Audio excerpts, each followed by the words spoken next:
ये एसटीडी। आज हम लोग पढ़ेंगे एसटीडी क्या है। ठीक है, यानी यौन संबंध से होने वाले रोग। हम लोग को किस प्रकार से जो है यौन संबंध बनानी चाहिए। ठीक है, ऐसा नहीं कि किसी से भी यौन संबंध स्थापित कर सकते हैं, ऐसा नहीं है। एसटीडी यानी सेक्सुअली ट्रांसमिटेड डिजीज, लैंगिक जनन संचारित रोग।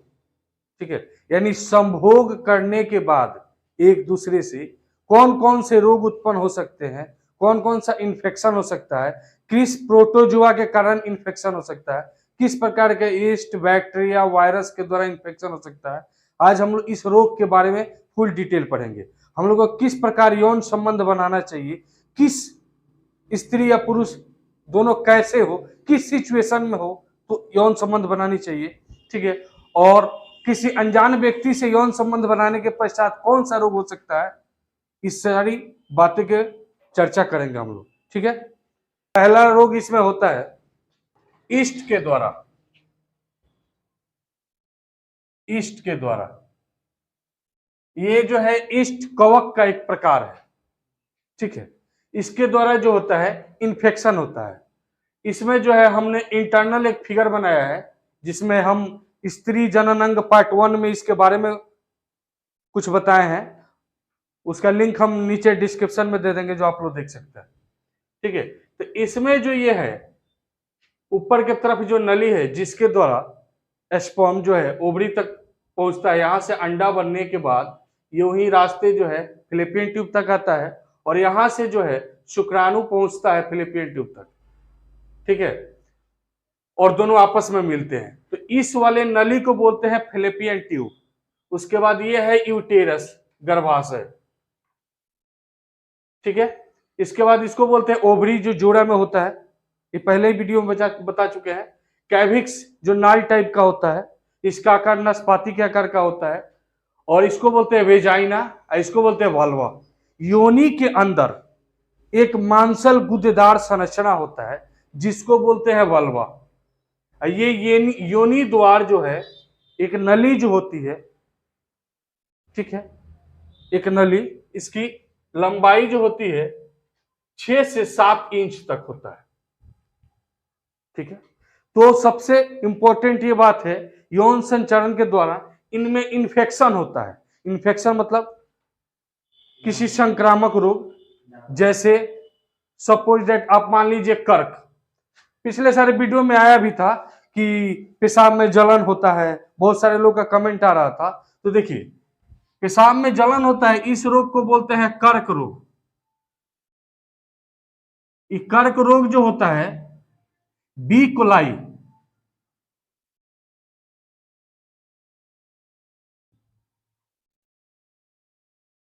बी कोलाई नामक जीवाणु के कारण होता है। अब समझिए कैसे होता है। जो स्त्रियां होती है वो बैठकर मूत्र त्याग करती है, पेशाब करती है।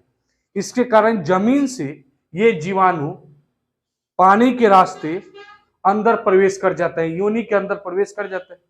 प्रवेश करने के बाद जो है उनको पेशाब में इंफेक्शन हो जाता है। ठीक है, तो बाई मेडिसिन प्रोसेस ठीक किया जा सकता है, मिकासिन इंजेक्शन और बहुत सारे दवाइयां जो है जैसे नीरी का सिरप आता है,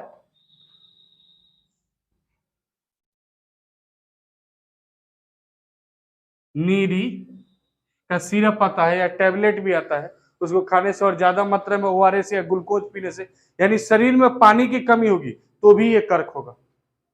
ठीक है, और एक रोग भी होता है जो बी कोलाई जीवाणु के कारण होता है।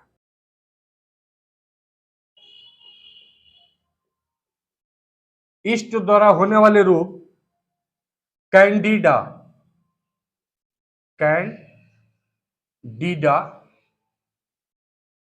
एल्बिकस,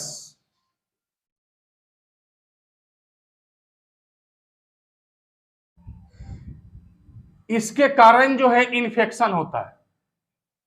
ठीक है, इनके कारण इन्फेक्शन होता है, और इस इन्फेक्शन में क्या परेशानी होती है, तो स्त्री के जनन अंग पे खुजली होता है, दानेदार संरचना बन जाते हैं, और पुरुष के शीशन के मुख पे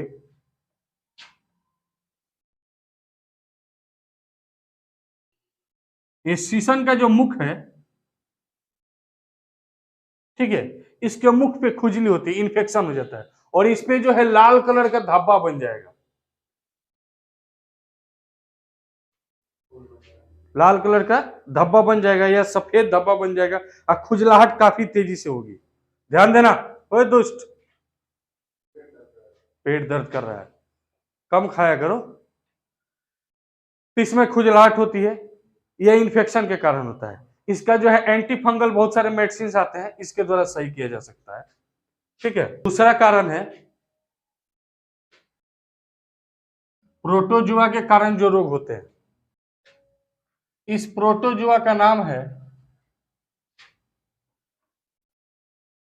ट्राइकोमोनास।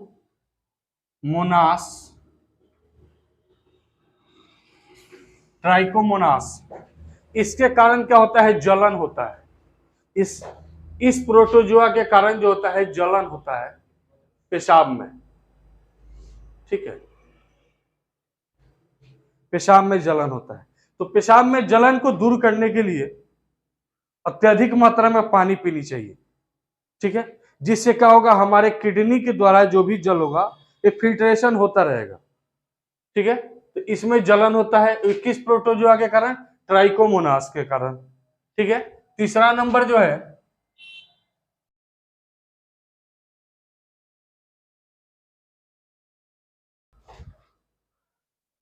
समझिए,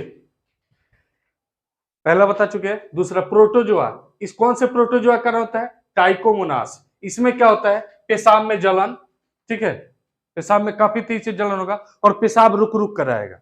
इसके लिए भी एंटी फंगल्स बहुत सारे मेडिसिन होते हैं या कुछ क्रीम होते हैं जो योनि के अंदर उस क्रीम को लगाया जाता है, इससे बहुत काफी आराम होता है। और इसमें दर्द भी होता है, कभी कभी ऐसा केस आता है कि पेशाब रुक जाता है। अब सोचिए पेशाब अगर 5-10 मिनट के लिए रुक जाए तो फिर बहुत सारी बेचैनी होगी। थर्ड नंबर है बैक्टीरिया। बैक्टीरिया का नाम क्या है, टेपोनेमा पैडिलम।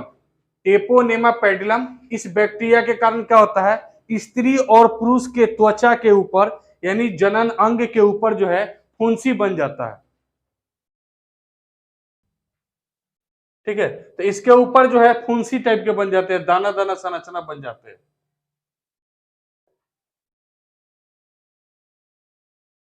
ठीक है, तो इसके लिए भी बहुत सारे एंटी फंगल क्रीम आते हैं, उसका उपयोग करना चाहिए। त्वचा और फुंसी, स्त्री या पुरुष जनन अंग पे फुंसी का होना बैक्टीरिया के कारण होता है। ठीक है, एक क्लास 12th वालों के लिए बहुत ही इंपॉर्टेंट है। Next bacteria, fourth number bacteria chlamydia. इसके कारण क्या होता है, बैक्टीरिया के कारण क्या होता है, इसके कारण मुख्य होता है कि सूजन आ जाता है। किस किस अंग में सूजन आता है, तो स्त्री के मूत्र मार्ग, पुरुष के मूत्र मार्ग और स्त्री के फिलिपियन ट्यूब। पुरुष में फिलिपियन ट्यूब नहीं होता है, स्त्री में जो फिलिपियन ट्यूब होता है उसमें यह प्रॉब्लम आती है, सूजन आ जाता है। नली में जो छेद होता है नली, उसमें संक्रमण हो जाता है और इसके कारण क्या होता है, सभी अंग में सूजन आ जाते हैं। पेशाब करने में भी दर्द होगा, संभोग करने में भी बहुत ज्यादा दर्द होगा। ठीक है। चौथा है, पांचवा, हार्पिस वायरस। इसके कारण त्वचा पे छाले पड़ जाते हैं। जैसे आप देखे होंगे कभी ओठ पे छाले पड़ जाते हैं, ओठ पे छाले पड़ना, ये सब क्या होता है, अधिक गर्मी के कारण होता है। इसके लिए जो है बीकोसुल कैप्सूल लेकर के 2-4-5 खाइएगा। ठीक है, और गर्म दूध पीजिएगा तो ये छाले ठीक हो जाएंगे। लेकिन यहाँ के छाले के लिए यानी किसी जनन अंग पर छाले पड़ जाते हैं तो इसके लिए मेडिसिन अलग होता है। ठीक है, जो डॉक्टर के संपर्क से खा सकते हैं। तो इस अंग में सूजन हो जाता है कैलेमाइडिया नामक बैक्टीरिया के कारण स्त्री या पुरुष के मूत्र मार्ग में या फैलोपियन ट्यूब में नली में संक्रमण होता है और सूजन आ जाता है। नेक्स्ट, हार्पिक वायरस, इसमें त्वचा पर छाले पड़ जाते हैं, इसे हार्पिक रोग भी कहते हैं। ठीक है, अब नेक्स्ट चलते हैं एड्स। एड्स जो है बहुत ही जानलेवा और खतरनाक बीमारी है। एड्स का फुल फॉर्म होता है एक्वायर्ड इम्यूनो डिफिशियंसी सिंड्रोम। ठीक है, जो HIV वायरस के द्वारा ये फैलता है, ह्यूमन इम्यूनो डिफिशियंसी वायरस। ठीक है, ये जो है अनेकों कारण से फैलता है। एड्स अनेकों कारण से फैलता है। अब एड्स फैलने के कारण समझ लीजिए। एक तो होगा, अगर किसी संक्रमित व्यक्ति ब्लेड से दाढ़ी बनाया हो और उस ब्लेड से अगर आप भी दाढ़ी बना रहे हैं या कोई कुछ भी कर रहे हैं, कट जाता है और रक्त उससे टच कर जाता है ब्लेड से, तो उस केसेस में क्या होगा, आप HIV पॉजिटिव हो जाएंगे। दूसरा केस, अगर किसी संक्रमित व्यक्ति को किसी सिरिंज से सुई दिया गया हो, सिरिंज से सुई दिया गया हो और उसी सिरिंज का उपयोग जो है किसी असंक्रमित व्यक्ति के साथ कर दिया जाए तो उनको भी हो जाएगा एड्स। तीसरा नंबर, असुरक्षित यौन संबंध से। तीसरा नंबर जो है असुरक्षित यौन संबंध, इसी के कारण सबसे ज्यादा एड्स होते हैं और सबसे ज्यादा एड्स जो होते हैं वो ड्राइवरों में होता है। अब ड्राइवर में होता क्यों है, क्योंकि पहली बात तो उनकी शादी हो गई होती है, अब वो अपने पत्नी को छोड़ के काफी लॉन्ग टूर पे जाते हैं, अपना माल लाद करके काफी लॉन्ग टूर, जिससे पत्नी से बिछड़ कर काफी दिन रखते हैं, मन लगता नहीं है। अब उसी में कोई मिल गया तो उसके साथ संभोग बनाना शुरू कर दिए, अब संभोग करेंगे तो सबसे पहले क्या होगा, एड्स होगा। एड्स होगा तो फिर जो होगा वो अपने पत्नी के पास आएंगे। हल्का सा एड्स का लक्षण क्या है, बुखार, सिर दर्द, पैखाना बार बार यानी पेट झड़ी, पैखाना बार बार होना और त्वचा पे फुंसी पड़ जाना। त्वचा पे फुंसी, कहीं गाल पे, शरीर पे, जनन अंग पे भी, शीशन पे भी, योनि पे भी, स्त्री हो या पुरुष, अगर किसी को तो ये फोड़ा फुंसी टाइप का जो होता है, हाँ वो हो जाता है। ठीक है, ये सब लक्षण होते हैं। काफी वीकनेस, कमजोर हो जाते हैं, शरीर में तो जान रहता ही नहीं है और धीरे धीरे ये यादाश्त भी खत्म होता है, सेरिब्रम सेरिबेलम दोनों काम करना धीरे धीरे छोड़ देता है, हमेशा पड़े रहते हैं, भोजन भी सही से नहीं पचता है। ये सारे एड्स के लक्षण है। अब किसी व्यक्ति को दूर से देखकर कैसे अनुमान लगा लेंगे कि HIV पॉजिटिव है या निगेटिव है।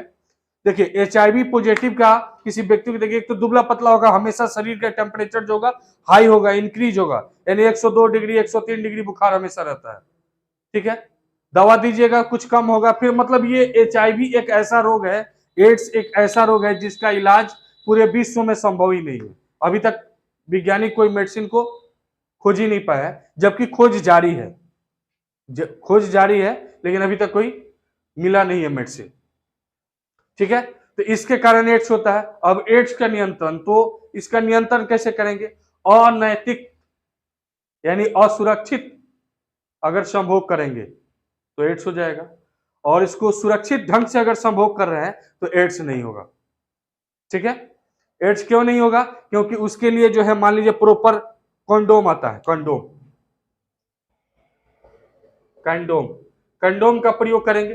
अब ऐसा नहीं कि कंडोम फुला लिए, लगा लिए, सेक्स कर लिए और फिर टच कर गया, यानी कंडोम निकालने के बाद भी अगर वो आपके लिंग के ऊपर इसका बाहरी भाग टच कर जाता है, ठीक है, तो आपके लिंग से जो शुक्राणु निकले होंगे, लिंग से जो शुक्राणु निकले होंगे, तो वो शुक्राणु जो है इसके साथ बाहरी भाग से मिलेंगे, फिर भी तो फिर आप पॉजिटिव हो जाएंगे। इसको बड़ी सावधानी से रिमूव किया जाता है, हटाया जाता है। सेक्स करने के बाद, संभोग करने के बाद इस कंडोम को हटा दीजिए, इसको, ये बाहरी भाग को आपको हाथ से नहीं छूना है, समझ रहे हैं, इस बाहरी भाग को हाथ से नहीं छूना है, इसको रिमूव कर दीजिए। रिमूव करके ऐसा जगह फेंकिए ताकि वहां पे बच्चे ना पहुंच पाए। ठीक है, और इसको रिमूव करने के बाद इस शीशन को अच्छे तरह से कोई बढ़िया ब्रांड का साबुन, लाइबॉय या कोई बढ़िया सा ब्रांड के साबुन से इसको धो डालिए। बहुत सारे लोगों का लक्षण ये होता है शादी विवाह के बाद, अगर मान लीजिए HIV हो या नहीं हो, फिर भी किसी प्रकार का इन्फेक्शन हो या नहीं हो, आफ्टर सेक्स, सेक्स करने के बाद, संभोग की क्रिया करने के बाद अपने जनन अंग को अच्छी तरह से सफाई कर देनी चाहिए। ठीक है, इससे क्या होगा, HIV नहीं होगा और ये सब भी इन्फेक्शन नहीं होंगे। स्त्रियों को भी क्या करनी चाहिए कि अपने योनि के अंदर जो है अच्छी तरह से पानी से सफाई कर देनी चाहिए। इससे क्या होगा, किसी प्रकार का इन्फेक्शन नहीं होगा। जितना हम लोग इन्फेक्शन पड़े हैं, बैक्टीरिया के कारण, वायरस के कारण जो रोग होते हैं, ये सारे रोग नहीं हो पाएंगे। ठीक है, इतना समझ गए। HIV को रोकथाम के लिए ये है, बाकी सबसे ज्यादा सतर्कता रहनी चाहिए। जैसे मान लीजिए सैलून में दाढ़ी बनाने जा रहे हैं, तो वहां पे प्रयोग किया हुआ ब्लेड से ना बनाए, तो सैलून में जाए नहीं, सेल्फ ही अपने हाथ से बनाए। ठीक है, ये हमारे एड्स हो गया। तो सबसे पहले एड्स का फुल फॉर्म याद रखिएगा, ads acquired immunodeficiency syndrome, HIV human immunodeficiency virus. ठीक है, इसमें कोई दिक्कत? चलिए, बहुत बहुत धन्यवाद।